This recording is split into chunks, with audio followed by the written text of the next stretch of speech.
now. Happy anniversary to everybody. Bon anniversaire.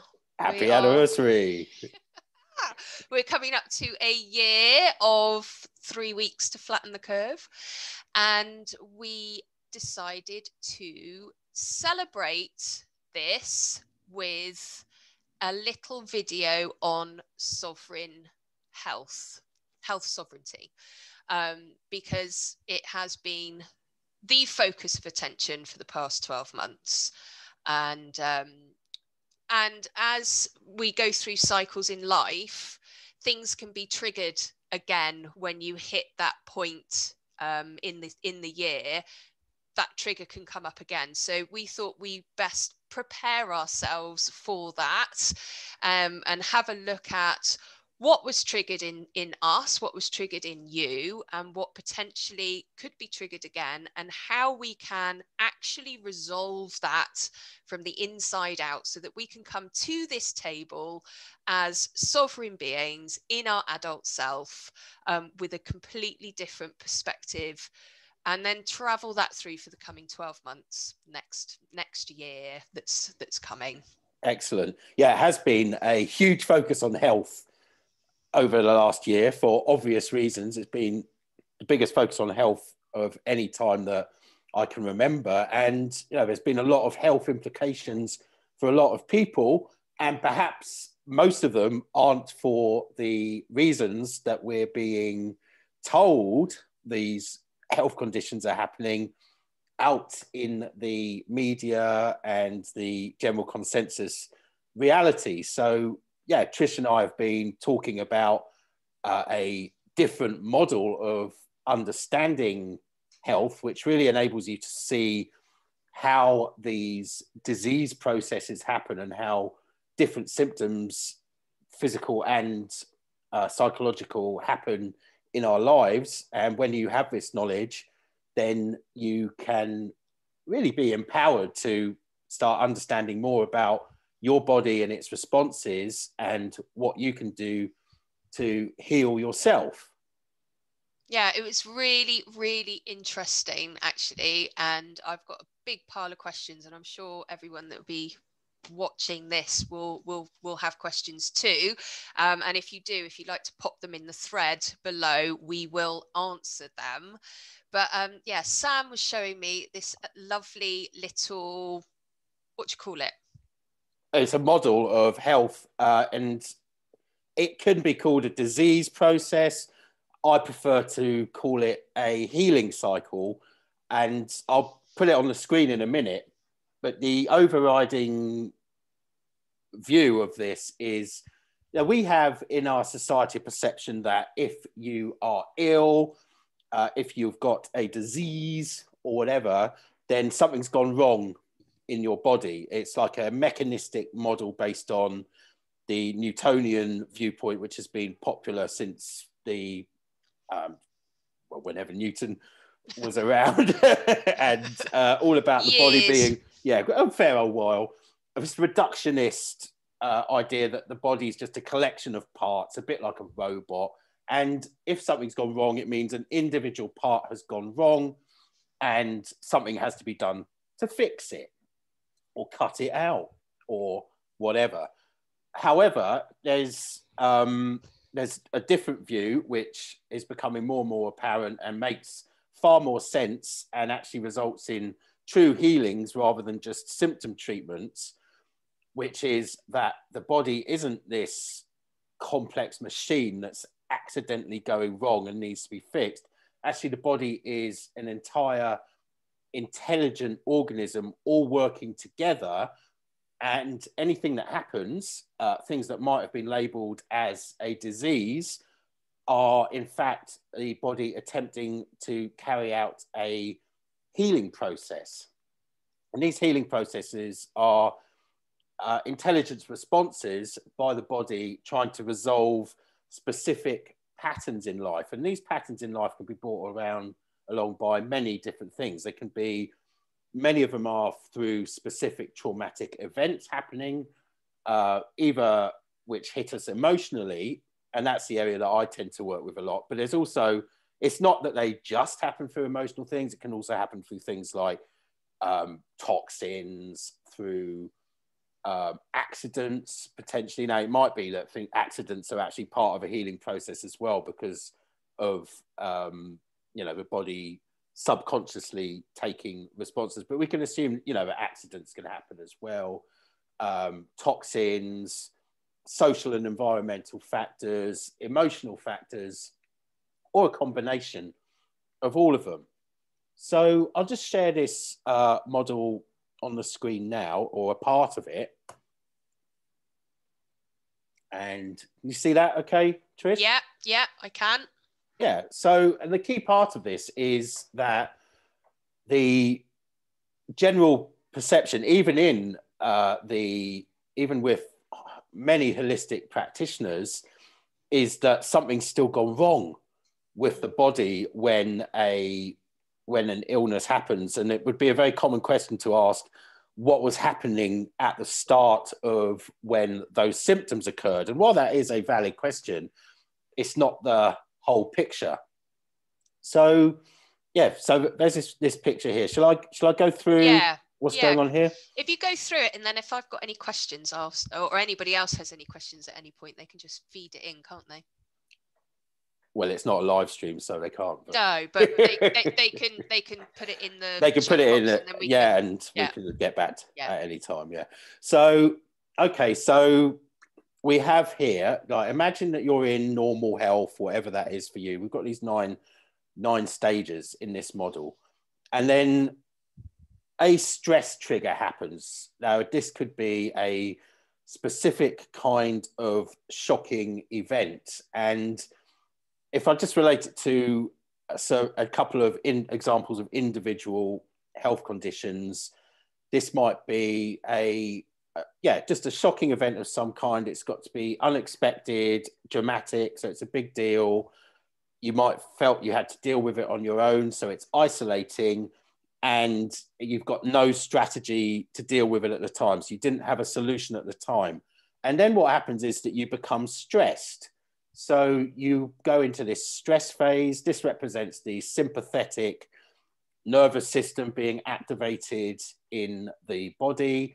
So during this time, there are symptoms happening in the body, but they're not always physical ones that you will notice. So you might have things like obsessive thinking, you might be cold, you might find that you're high energy, and you might actually feel really good at this time, like you're getting a lot done because you're working intently.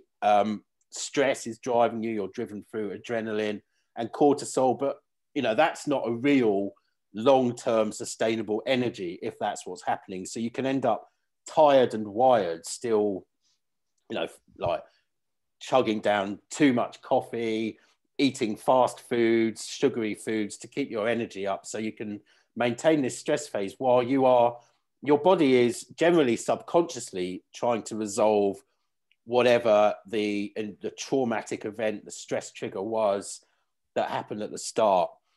Now, I just want to say that we've always got lots of these going on in our body at any time, and often we just go through the whole process without any illness happening. It's when we get stuck in any area of the process, or we don't fully resolve things, that you can actually find that it manifests as physical or psychological symptoms. So you have this stress phase that goes on, could go on for a short period of time, could go on for a few seconds, could go on for years, depending on what's going on in your life. But then at some point you get this regeneration trigger, and this is a point of acceptance. This is where in some way you've accepted or resolved the original stress trigger.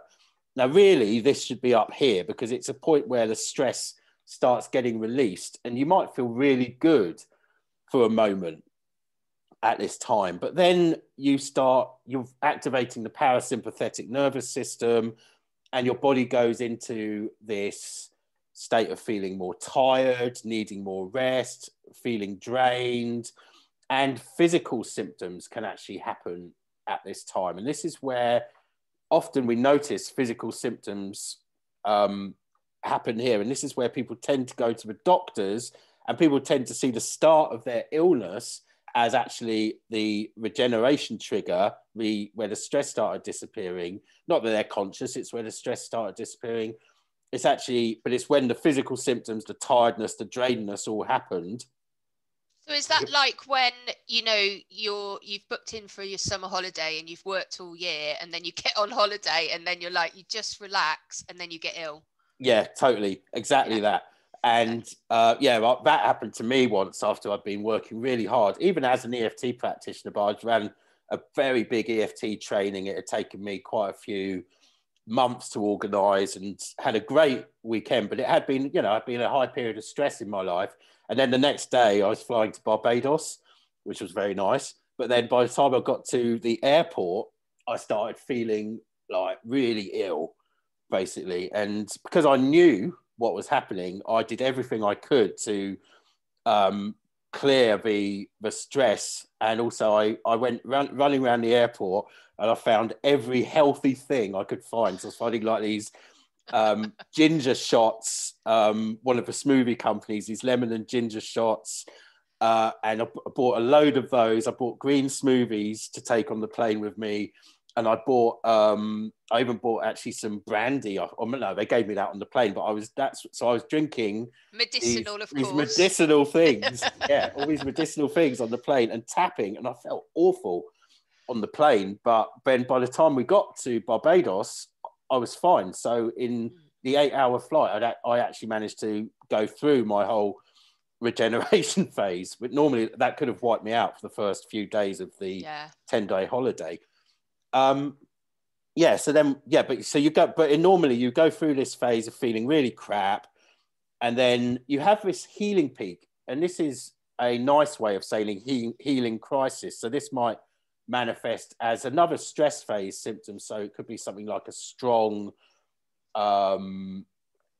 migraine might come up. Sometimes it's things like, depending on what needs to happen. This is actually the toxins, which can be emotional toxins, such as too much cortisol and adrenaline, or even physical toxins being released from the body. So it could come out in vomiting, diarrhea, it could come out in a migraine, which is actually water with toxic hormones in it actually being cleared from the brain, which is why if you're having any of those things, you need to be drinking lots of clean water to get to help with that detox process.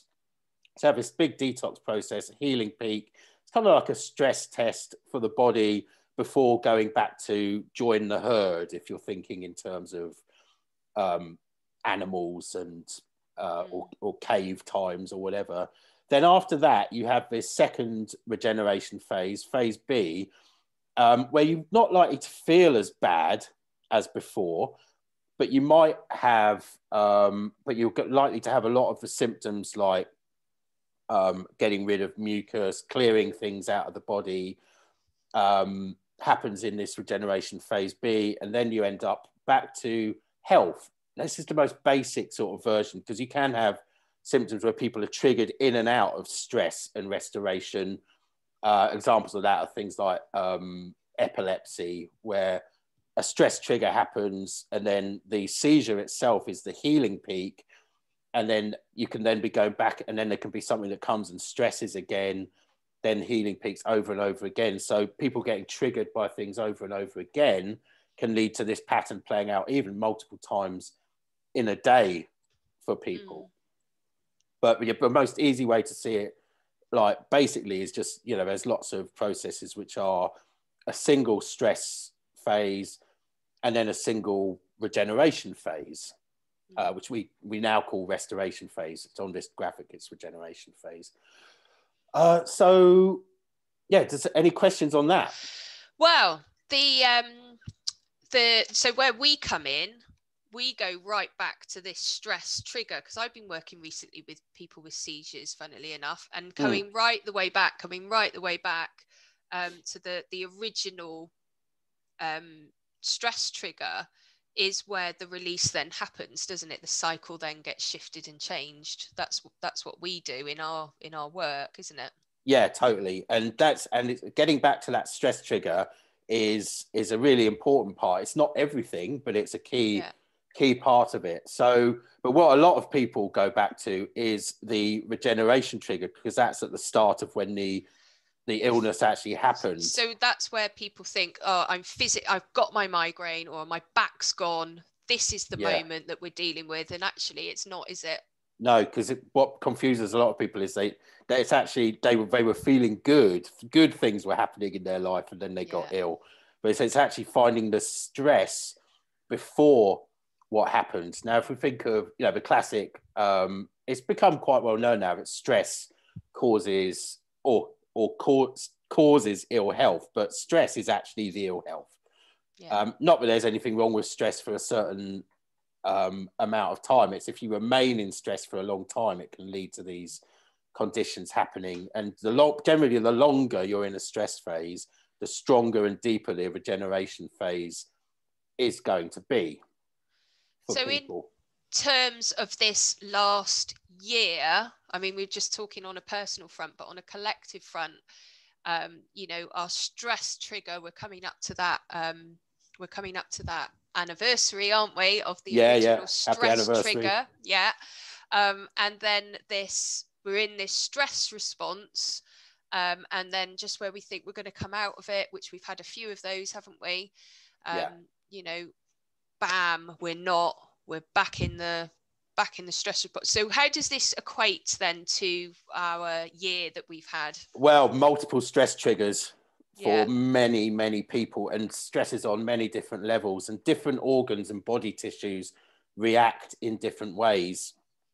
Go through some of those. I guess for many people, the first big one was the first lockdown happening, big loss of freedom. So many things in there. It could be this restriction.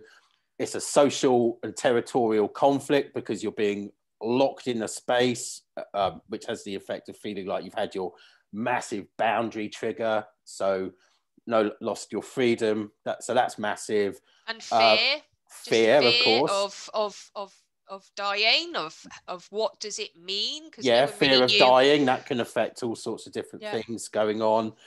Massive one, isolation and abandonment. So many people have felt isolated. This is especially what's happened to lots of people in care homes. Sadly, we've seen huge isolation and abandonment stories. People who live on their own as well and realize that they're going to have much less social contact during those times. So so it's huge stress triggers, and they kept being repeated as well. There were new ones. So after 3 weeks, it became very apparent people weren't getting out at that time. So then you get different types of regeneration triggers happening. If you get a full regeneration, then you can actually, a full resolution to whatever the problem was. Let's say after 3 weeks, it was like, it's all over. You can all go out again now. It's not as bad as we thought, all those things. Then people would just have been able to carry on with their lives. They might have gone through some sort of healing process, but then they would have probably gone back to a pretty much normal health. But being kept in this repeated stress phases and partial regenerations, and it could be like a poor quality acceptance, like some people might have felt resigned that this was going to happen forever, or that they were powerless and there's nothing they can do. That's also a type of regeneration trigger, but it's like a shitty acceptance rather than a good, complete acceptance. And it still leaves the initial stress trigger in place, and that can lead to people getting stuck in physical symptoms. Because we've seen a lot of that. I'm imagining you have as well, but in my practice, I've seen a lot of people coming through, with physical symptoms, with the migraines, with seizures, with bad backs, with various illnesses, also psychological, the impact on a psychological front as well. People have come through with the shaming, the blaming, the guilt, lots of guilt coming through. And it's just this constant cycle, isn't it, of just their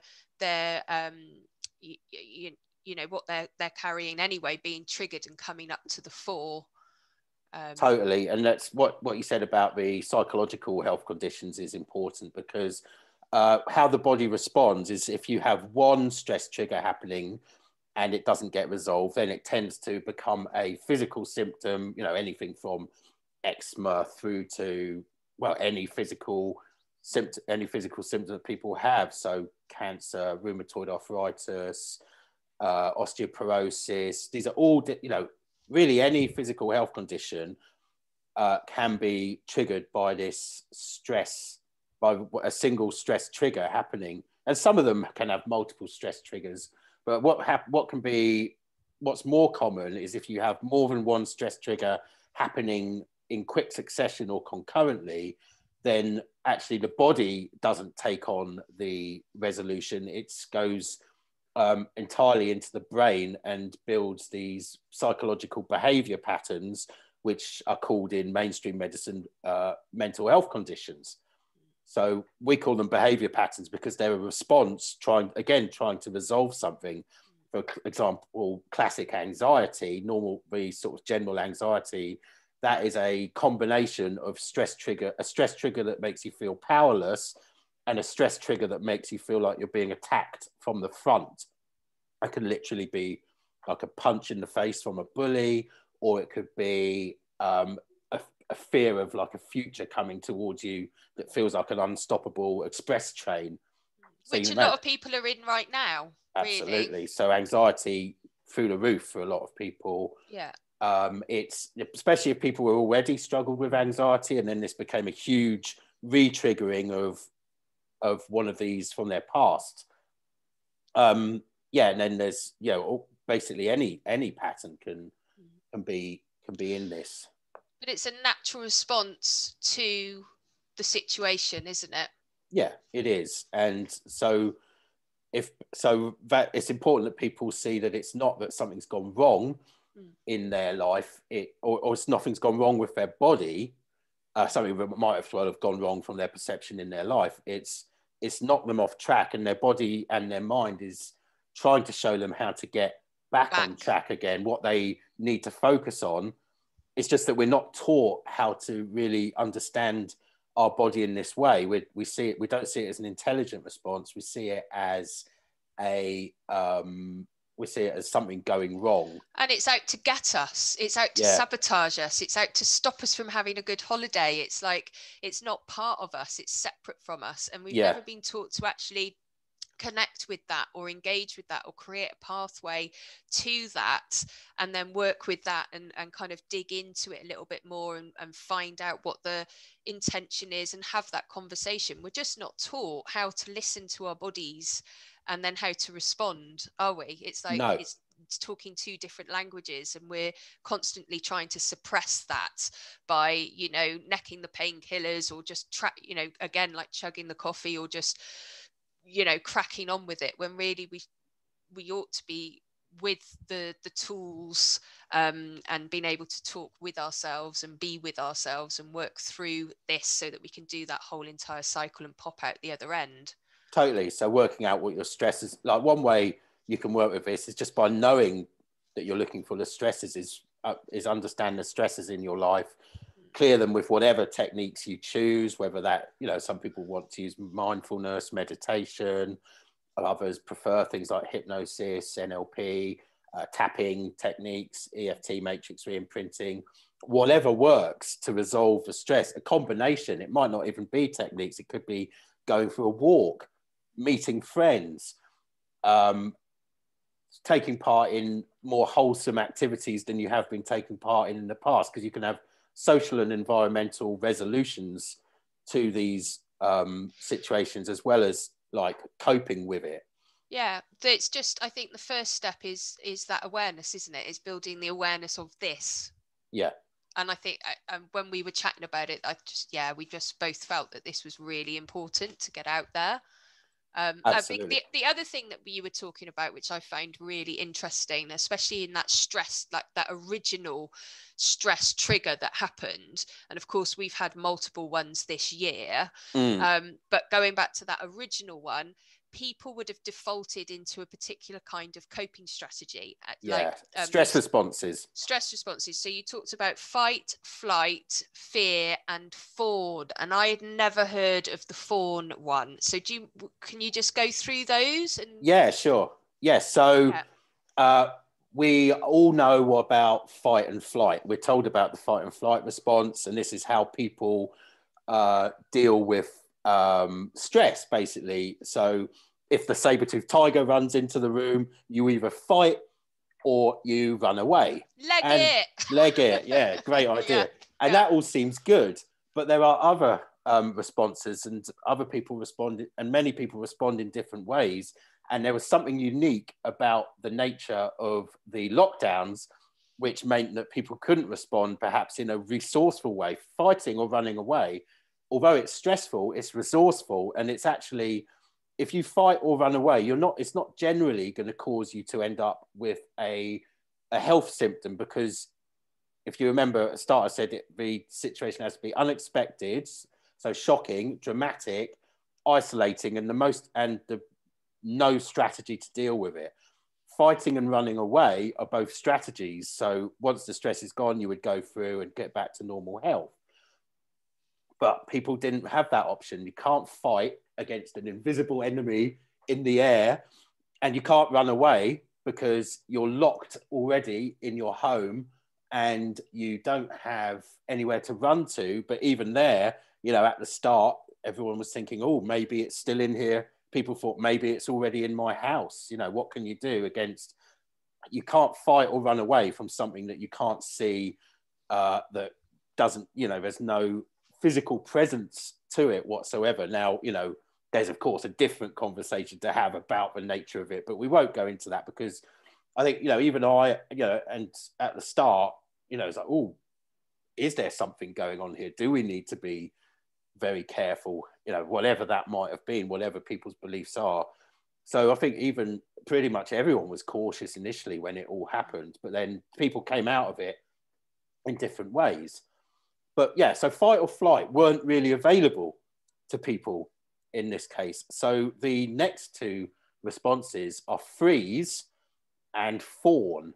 And freeze is generally the response that if you have no strategy to deal with something, then you freeze. It's like the last response of an animal is to play dead, to hope to be left alone by the lion or whatever. So in that freeze response, that's when the body takes over and carries out these adaptations, intelligent adaptations. So the body's producing symptoms to try and resolve whatever the situation is. Now, one I mentioned earlier is isolation and abandonment. And this, of course, was a massive symptom, that it was a massive trigger for lots of people. And if they're triggered into isolation, abandonment, loneliness, then what the body's response to that actually is water retention. So a lot of people talked about lockdown belly, putting on weight during the lockdowns, things like that.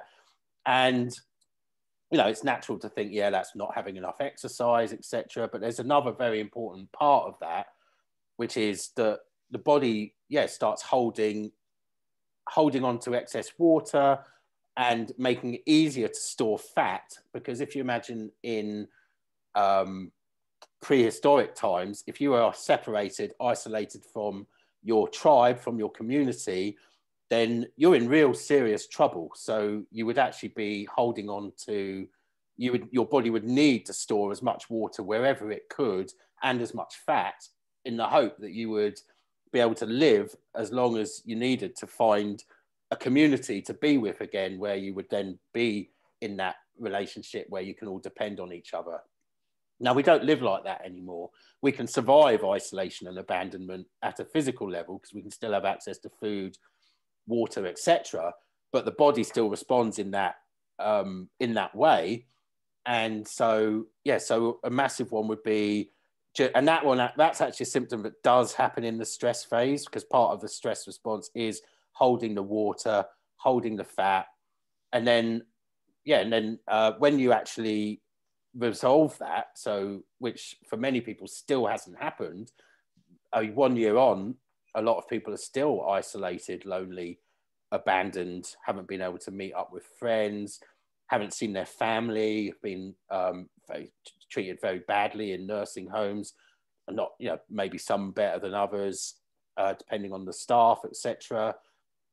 Then that isolation, once that goes, then you can very quickly like release the water as well. I've seen people after a session, after healing and isolation abandonment conflict.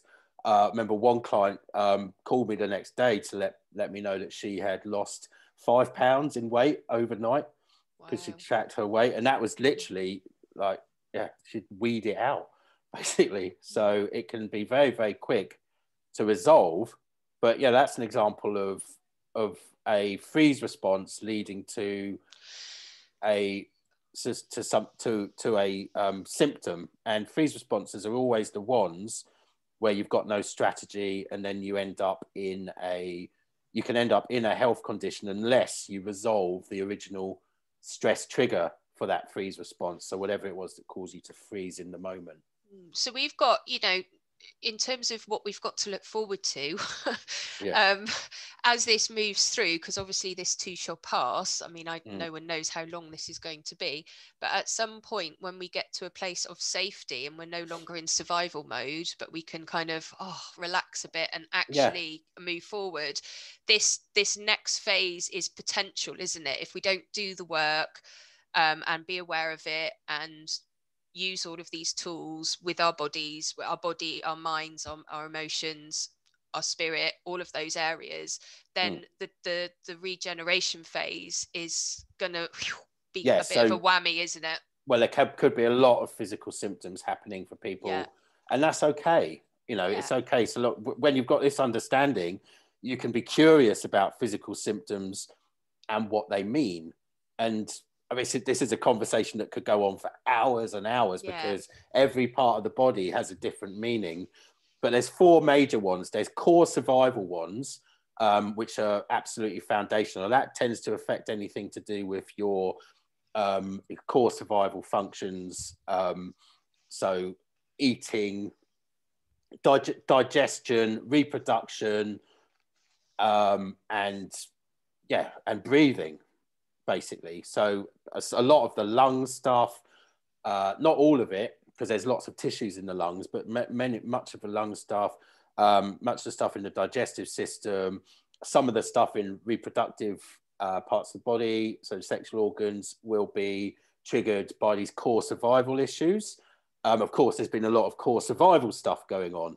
Then you've got issues to do with integrity and protection, and these will tend to be things happening in like your thick skin, so your dermis underneath your top layer of skin, and certain other like sort of thick areas of the body, so the protective area around the heart and some of the organs, those sorts of tissues with protection. Then self-devaluation is a massive one. Anything about self-esteem being hit, I wasn't good enough to, I wasn't strong enough to, I failed. That tends to hit the organs that represent your strength and ability in the world, which is your muscles and bones and things to do with movement mostly. So things like bad backs, you might see a lot of people with back pain coming, because pain always happens in regeneration in like 95% of the time. It's only some types of nerve pain that happen in stress, but the back pain and things like that actually happen in regeneration. So there could be a lot of symptoms if people don't resolve their stress triggers. And then the last ones are territorial conflicts, social and environmental. And these really happen, these are things that are happening on your skin and outer membranes throughout your body. So your outer layers, they're hit by these territorial conflicts and separation conflicts. So like eczemas and psoriasis and things like that. Yeah, and the symptoms generally happen in regeneration as well, once the stress is over. So if people have been feeling separation conflicts, you don't really notice, but what's happened is that your skin has become thinner and number to protect you from the pain of separation. And then once the restoration actually happens, the acceptance happens, then you might start seeing things like eczema and psoriasis appear. And if you've got a full resolution, then hopefully you'll be able to move through that. But you can get stuck. And then you can also get, one of the interesting things about eczema, for example, is that because the regeneration phase symptom is you start feeling blotchy. Some people feel ugly. They want to hide away as a result of when it comes out. That can then be another stress trigger, which then makes it disappear for a while. And then when they go out again, then the regeneration happens again. And so they can end up in a cycle because they're constantly being stressed and into regeneration as well. So I just want to go through that. There's one more really important one, which we missed when we were looking at fight, flight, freeze, and the other one is fawn as well. Fawn is a survival mechanism, which we've really seen a lot of during this situation, where basically it's oh yes, please, I'll do what you say.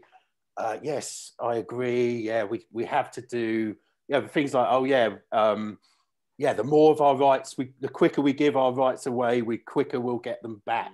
Sort of idea. It's kind of tapping into that. I'm a good girl. I'm a good boy. If I'm please don't kill me. Good, if I'm seen to be good and I'm doing the right thing, mum and dad will let me stay up a bit later. Exactly. That kind of vibe. Yeah, totally. Yeah.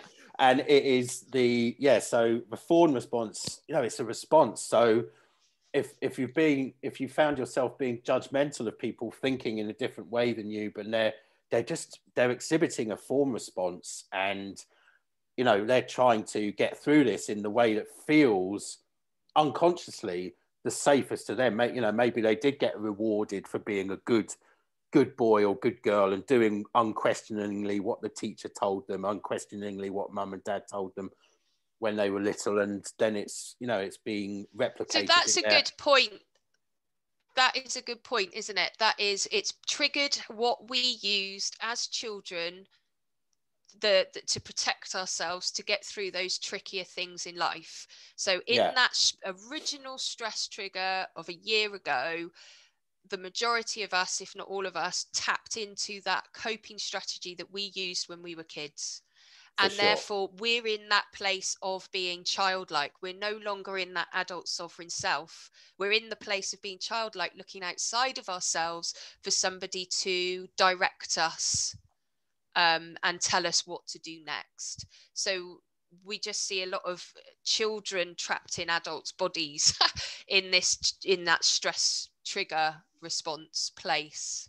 Totally. It's our conditioning. So it's the mind control that we've all experienced. And, it's easy to see mind control and think that's come from an external factor, like some big mind control agency. And, I'm not saying those things don't exist, because, there is, we can see that how, NLP, for example, it's a tool. It can be used consensually for good to help people. If they know they're having it, it can also be used as a dark art to influence people. Oh, absolutely. The language and the commands that come through mainstream media is, at being an NLP master, immediately I was just like, wow, this isn't even subliminal. This is like direct commands.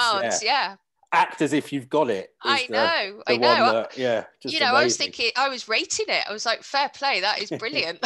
how to make yourself sick. Act as if you're sick. And then you will, you can operate in that way. And and the guilt and shame in the language, like, the killing granny, the stay at home, save lives, all of this stuff. It's, it's even, it was very clear they were in the government response. They were saying, we have to actually manipulate people here. It was very clear that they were doing that, and we're really seeing a lot of that. But as you said, and we've alluded to in the past, actually people are, what this has done, it's a massive collective opportunity for people to spot their triggers and realize what they're playing out, which is how they operated when they were young, or it could even be pre-conscious. So it could, these patterns can start being laid down in the womb.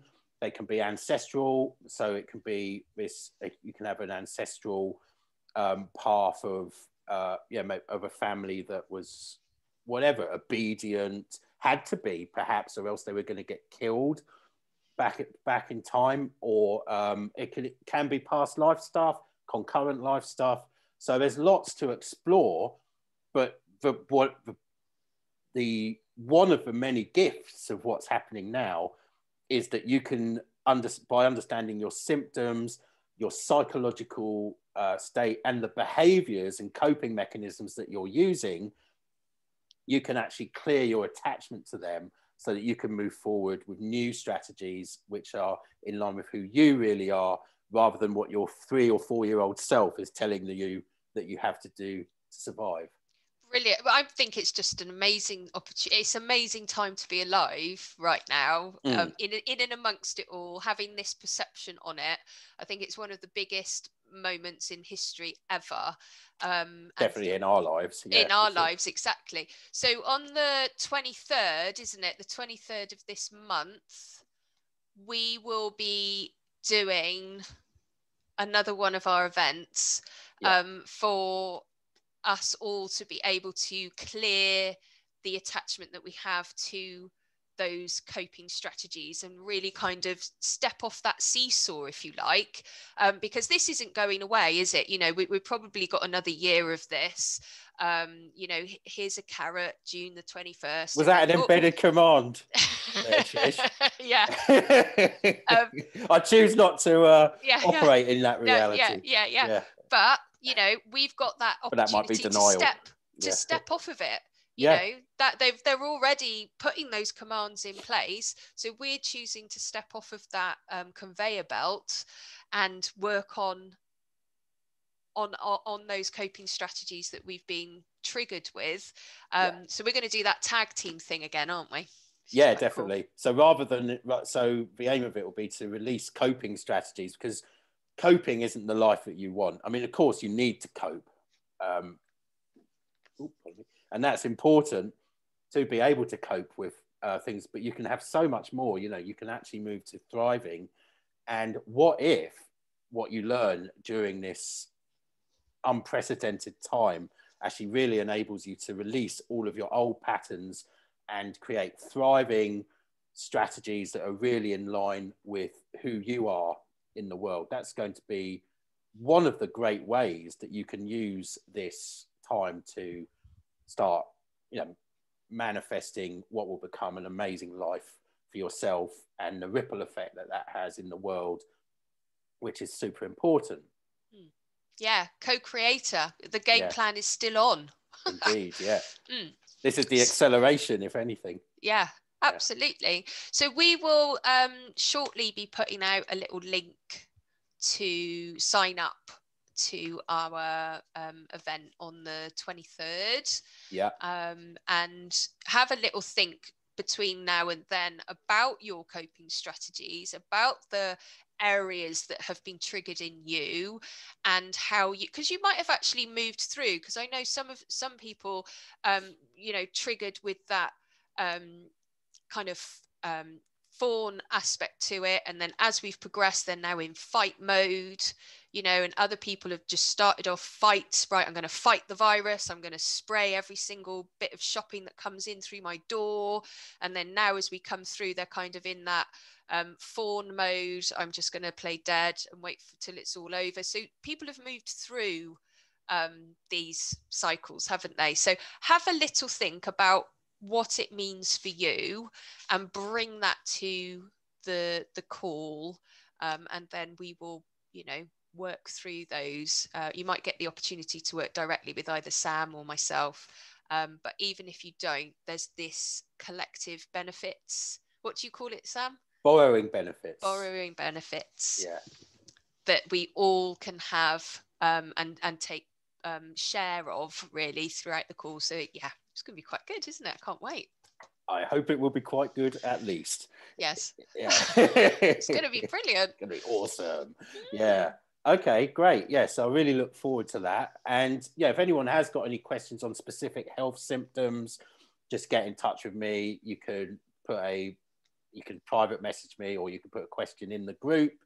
And yeah, I'll be happy to shed some light on what that might mean on a sort of biological, environmental and social level, and how you might be able to heal. So yeah. Brilliant. Amazing. Thank you very much for your attention. And thank you very much, Sam, for all of that, because it was just, I just thought it was amazing. It was just like, wow, it just digs into that, to what's happened, just on another level, doesn't it?